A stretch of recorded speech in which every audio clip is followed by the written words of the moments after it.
Muchos creíamos que la época de las persecuciones clericales e inquisitoriales, al estilo de la Edad Media, dibujadas bastante bien en la obra El nombre de la rosa, llevada a las pantallas de Hollywood, eran cosa del pasado y que, por lo tanto, pensar en una persecución constante por parte de grupos reaccionarios y dogmáticos contra las asociaciones filosóficas indagadoras de los enigmas del hombre sería impensable.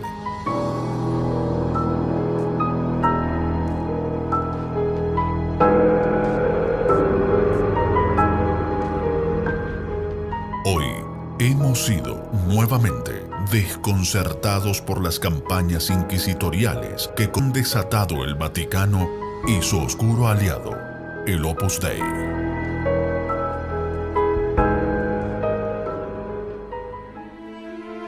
Resultan curiosos los adjetivos y ataques que los miembros de ese imparcial y distinguido foro utilizan en contra de las enseñanzas gnósticas, sin conocer, en lo más mínimo, la esencia de los postulados eternos de la gnosis y sin tener en cuenta para nada la ética ni el respeto a las ideas ajenas.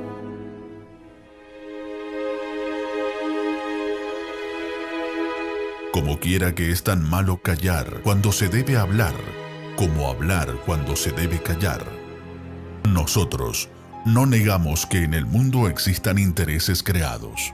A ellos conviene muchas veces manipular el cerebro de las multitudes para inclinarlas hacia sectarismos políticos, religiosos, económicos o ideológicos. ¿Es esto acaso un delito? ¿Es un delito que el ser humano se pregunte por qué existo, quién soy realmente y a dónde voy más allá de la muerte? ¿Qué será lo que molesta tanto a los inquisidores de nuestros días cuando saben de alguien que quiere pensar por sí mismo y no ser títere de ninguna organización, escuela o religión, por muy grande y poderosa que ésta sea?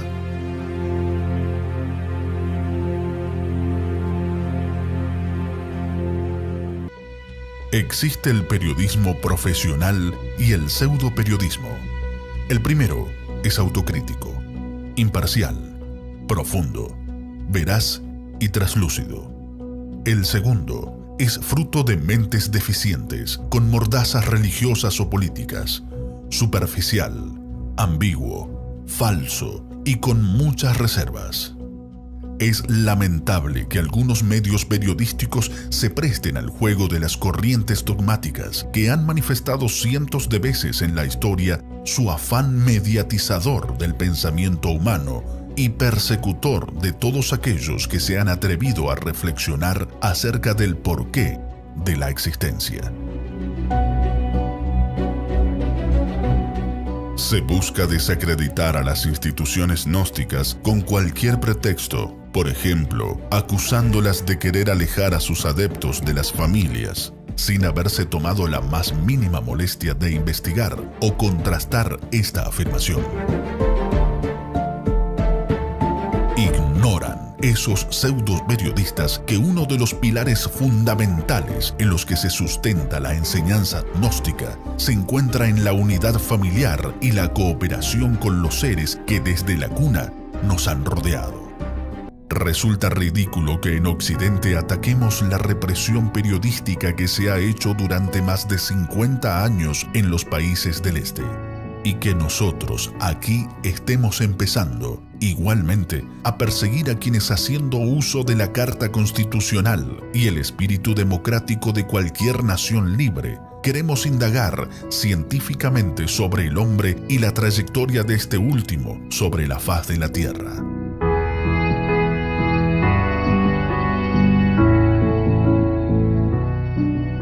Y el mismo Jesús dejó establecido el siguiente postulado: el que quiera seguir en pos de mí, tome su cruz, niéguese a sí mismo y sígame.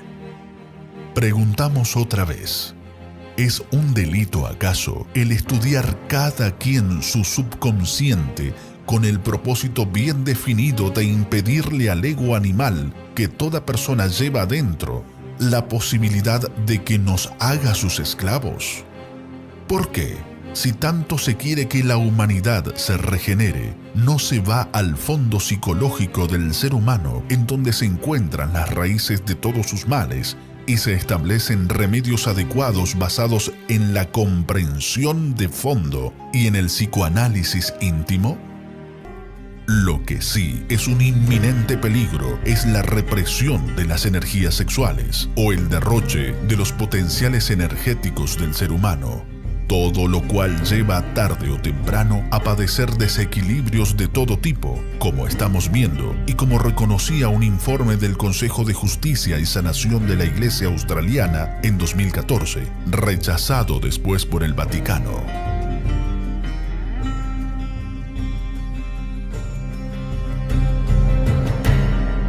¿Qué saben acerca de esto los fanáticos de los dogmas clericales o científicos? Porque repiten como loros lo que ni siquiera les consta. La lógica más elemental enseña que para discernir una cosa es menester conocerla. Por lo tanto, el que se ríe de lo que desconoce, como bien lo apunta el insigne escritor Víctor Hugo, está en el camino de ser idiota. Tal es la postura de algunos fanáticos que usan cualquier medio, sin el menor de los escrúpulos, para mofarse de lo que no conocen, ignorando, además, que el sarcasmo, la mentira y el insulto son las armas que utilizan hoy en día los espíritus pobres a los que se les agota su retórica malintencionada. Los esquizofrénicos existen en todas las capas sociales y en todos los credos orientales y occidentales. No faltan gentes con serios desequilibrios en su personalidad que echan la culpa de sus males a la misma gnosis, o gentes que sufriendo importantes trastornos psicológicos conocen la gnosis y luego continúan, como lo hacían antes, perturbando la vida de los demás. Sin embargo, este es un hecho que debe ser analizado muy juiciosamente, ya que nunca debemos utilizar el mismo rasero para medir a todos los seres humanos por igual. De no tener en cuenta este aspecto, caeríamos en el craso error de pensar, por ejemplo, que todos los sacerdotes han sido personas con grandes represiones sexuales, cuando en realidad han existido y existen hombres con profunda vocación sacerdotal, al margen de muchos otros sexualmente desequilibrados. Todo el mundo sabe que en el mundo profesional de hoy día existen personas realmente preparadas y sin prejuicios, y por otra parte, existen personas de mente mediocre, dogmatizadas, embotelladas en tales o cuales criterios.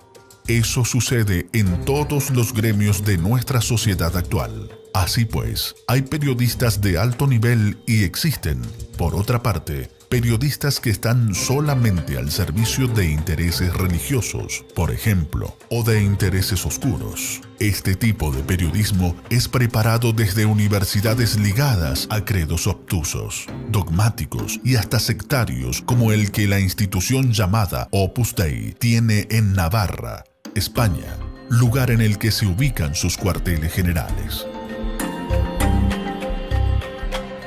Estos periodistas califican a Samael aún peor como un colombiano lavacerebros, ignorando que quien ha venido lavando cerebros desde hace siglos es la Iglesia Católica, la cual ha actuado siempre como metemiedos.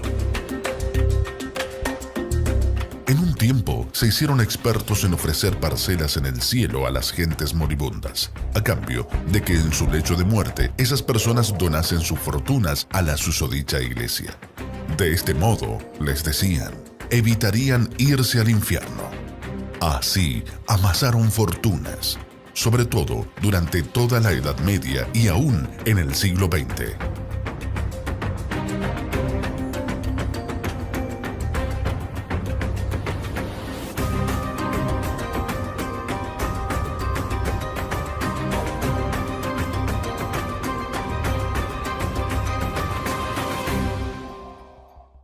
¿dónde estuvo la investigación periodística en tales casos modernos?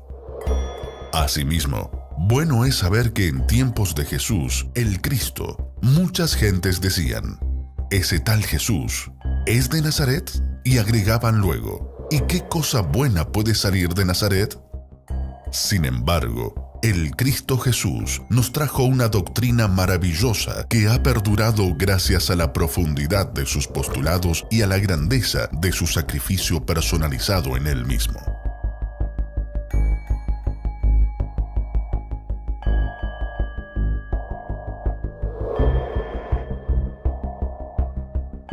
No entendemos por qué el señor Escrivá de Balaguer, por haber escrito un libro de catequesis sectaria, Léase Camino, se le ha subido rápidamente a los altares como beato y luego santo, a pesar de que el señor Escrivá era un ferviente admirador de Hitler, según muchos investigadores de su biografía. Obviamente, sabemos que la Iglesia Católica siempre, a través de los siglos, ha buscado parcelas en los cielos para aquellos que son benefactores de ella, vale decir, los que donan sumas millonarias al Vaticano.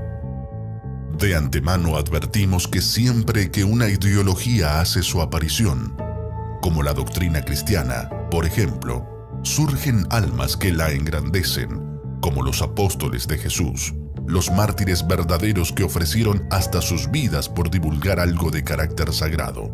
Pero no podemos olvidar que en el seno del hoy llamado catolicismo ha habido también verdaderos truhanes y sinvergüenzas.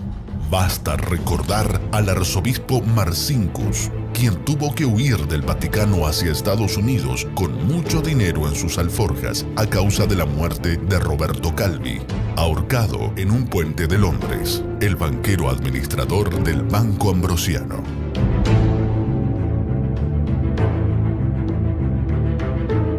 Todo esto estuvo ligado a la logia masónica P2, detrás de la cual estaba hasta la misma mafia italiana. ¿Dónde quedó todo esto? ¿Dónde quedaron los periodistas? ¿Por qué nunca más se habló del Marcinkus? ¿Qué pasó con la logia P2? En referencia a los escándalos eclesiásticos, no podemos olvidar los abusos sexuales y de variada índole que llevó a cabo el presidente de aquella forma sectaria católica llamada Legionarios de Cristo en la República de México. Recordemos que este señor era íntimo amigo del Papa Karol Wojtyla y en muchas oportunidades tuvieron encuentros, todo esto aupado por las bendiciones papales. Maciel.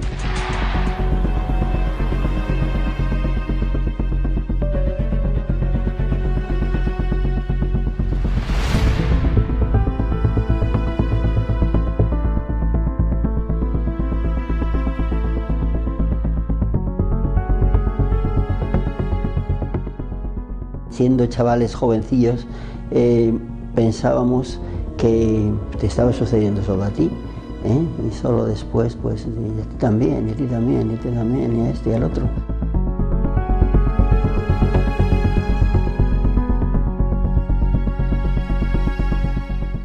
Y no éramos más que unas pobres víctimas que habían sido víctimas de una estructura de poder. Una polémica decisión, el Papa Francisco perdonó a los legionarios de Cristo. Cabe recordar que antes de morir, su fundador se vio involucrado en un gran escándalo de abuso sexual, pederastía y drogas. Alejandro Roldán habló en México con quienes apoyan y también rechazan ese controversial perdón. Con regocijo recibió la comunidad de los Legionarios de Cristo en México la decisión del Papa Francisco de indultar después de que en el 2008 se vieron envueltos en escándalos por culpa de su fundador Marcial Maciel, a quien se le comprobó abusos sexuales contra seminaristas. Tuvo varios hijos con diferentes mujeres y era consumidor habitual de drogas. O lo los abusos sobre cientos de menores perpetrados por decenas de sacerdotes de Boston. Escándalo mayúsculo recogido en el largometraje Spotlight, que recibió el Oscar a la mejor película de 2015. Tapados por la Iglesia Católica de Massachusetts y publicados finalmente por el periódico Boston Globe.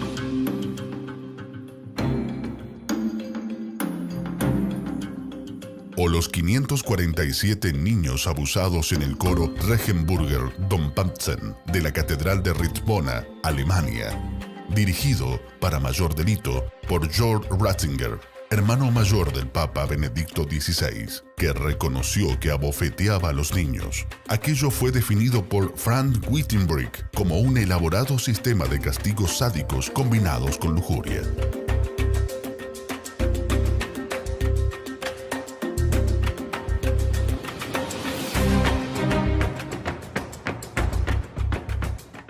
O el cardenal australiano George Pell, asesor financiero del Papa Francisco, que fue considerado papable y que hoy se enfrenta a acusaciones por, posiblemente, haber cometido abusos contra decenas de niños cuando era sacerdote en la ciudad de Ballarat y también durante su etapa como arzobispo de Melbourne. Este cardenal ya ha aceptado enormes errores cuando se confirmó que más de 4.400 menores sufrieron abusos sexuales por sacerdotes católicos en el país. El líder católico es el representante de mayor rango del Vaticano acusado de abuso sexual.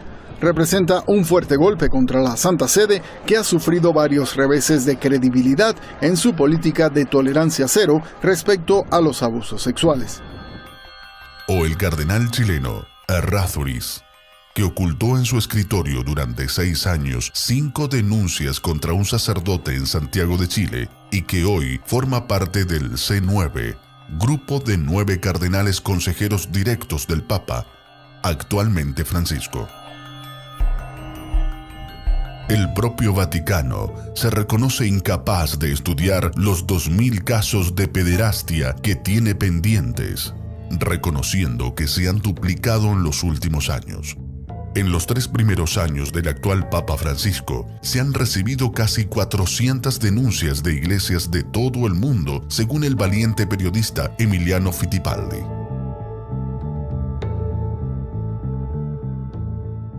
Emiliano Fittipaldi, uno de los periodistas italianos más rigurosos y controvertidos en la actualidad. Gracias por atendernos. Gracias a usted por haberme invitado.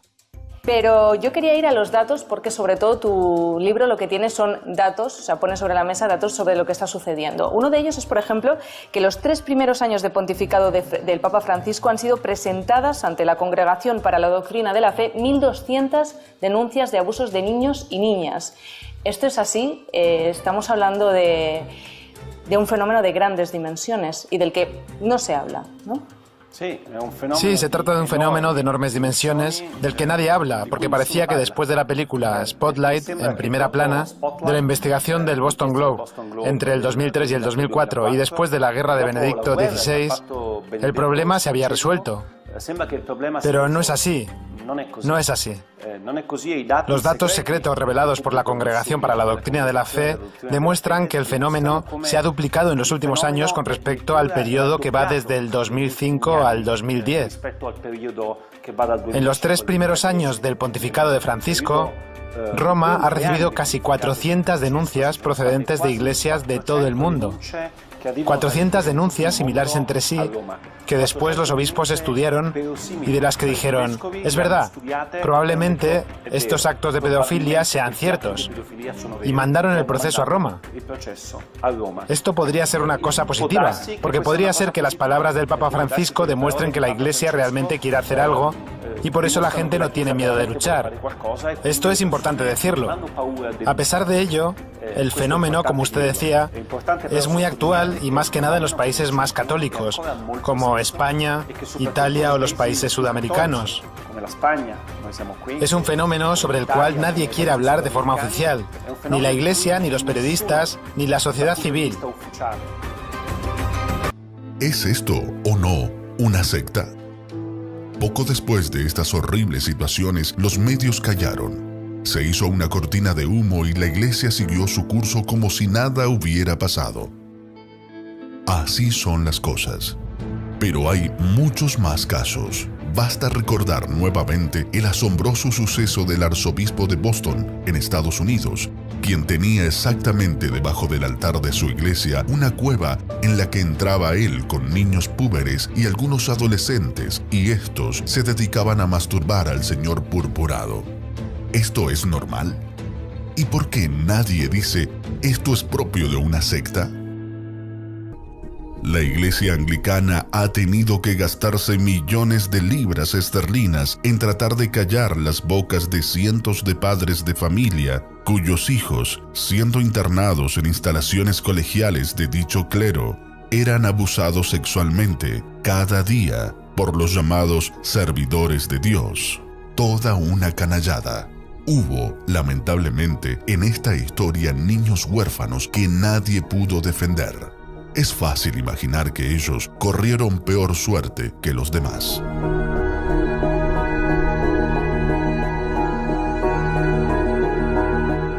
¿Entenderán esto los periodistas mediocres?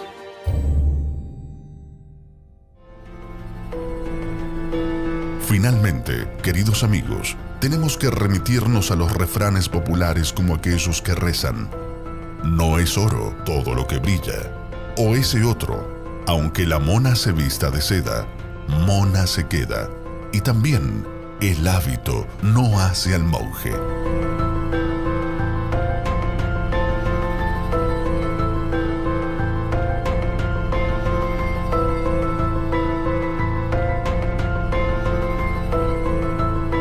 Ha llegado la hora de que salgan a la luz los oscuros intereses que mueven al Vaticano y a su Opus Dei a verter en sus publicaciones y medios todo tipo de falsedades, calumnias, difamaciones, insidias e infamias con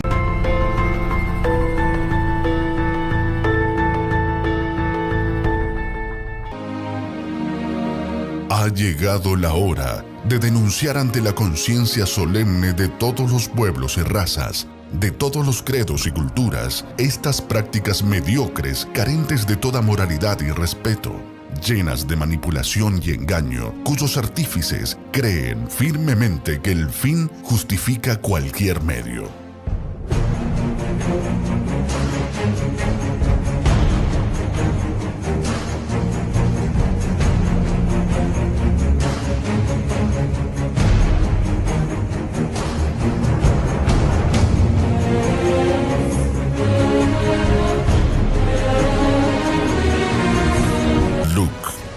Tenebris lucet, la luz en las tinieblas resplandece.